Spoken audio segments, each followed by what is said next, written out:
चार राज्यों और एक केंद्र शासित प्रदेश के चुनाव परिणामों से पर्दा हट चुका है।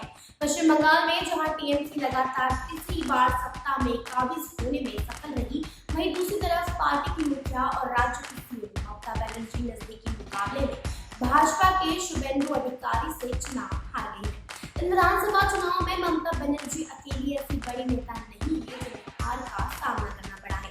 दक्षिण भारत के राज्य तमिलनाडु में फिल्म अभिनेता और एमएनएम संस्थापक कमल हासन को भी हार का सामना करना पड़ा है। उन्हें भारतीय जनता पार्टी की वनिती श्रीनिवासन ने नजदीकी मुकाबले से 1728 मतों से मात दी है। पूरे देश में मेट्रोमैन के नाम से जाने वाले ई श्रीधरन को केरल के पलक्कड़ से चुनाव मैदान में थे। यहां इनका मुकाबला कांग्रेस पार्टी के शफी परम्बिल और सीपीआई के सीपी प्रमोद से था। इस सीट पर बेहद नजदीकी मुकाबला हुआ। सुबह से काउंटिंग में कभी श्रीधरन तो कभी शफी परम्बिल आगे पीछे होते रहे, लेकिन अंत में जीत का सहारा कांग्रेस प्रत्याशी के माथे पर बंधा। उन्होंने मेट्रोमैन को 3859 वोटों से हरा दिया। बंगाल में भाजपा के बड़े नेताओं में शुमार सांसद बाबुल सुप्रियो टोलगंज से बुरी तरह से चुनाव हार गए हैं। बाबुल सुप्रियो को विधानसभा चुनाव में महज 51,360 वोट नसीब हुए, जबकि टीएमसी के अरुण विश्वसा 1,01,440 वोट हासिल करने में सफल रहे। बाबुल सुप्रियो को 50,000 के अंतर से चुनाव में हार का मुंह देखना पड़ा। बंगाल में भाजपा की तरफ से जिन बड़े चेहरों को हार का मुंह देखना पड़ा, उनमें सांसद लॉकेट चटर्जी भी शामिल हैं। लॉकेट चटर्जी को विधानसभा चुनाव में 98,688 वोट मिले हैं, जबकि टीएमसी के असीत मजूमदार को 1,17,104 वोट मिले हैं। इस तरह से लॉकेट चटर्जी 18,417 वोटों से चुनाव हार गई।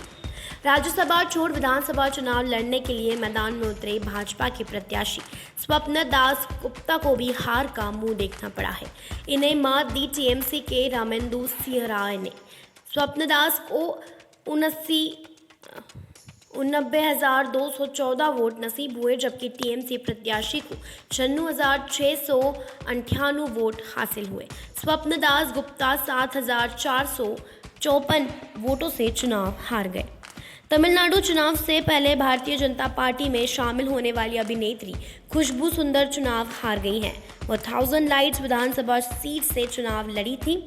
खुशबू सुंदर को इस चुनाव में 39,405 वोट मिले, जबकि उनके सामने चुनाव लड़े EZHILAN को 71,860 वोट मिले। इस तरह से ये EZHILAN ने भाजपा को खुशबू सुंदर को 32,472 वोटों से मात दी है।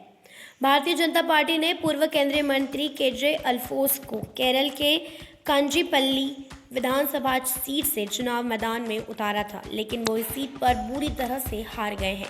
इन्हें महज 29,155 वोट नसीब हुए हैं। वो तीसरे नंबर पर रहे। इस वोट पर जीत Kerala Congress MK doctor N Jayaraj ने दर्ज की। उन्हें 60,299 वोट मिले, जबकि दूसरे नंबर पर कांग्रेस पार्टी के जोसेफ रहे। उन्हें 46,596 वोट मिले हैं। देश दुनिया की ऐसी खबरों को जानने के लिए देखते रहिए SWB हिंदी। चैनल को सब्सक्राइब जरूर करें, वीडियो को लाइक करें और कमेंट करके हमें जरूर बताएं कि आपको ये वीडियो कैसा लगा। वीडियो देखने के लिए आप सभी का धन्यवाद।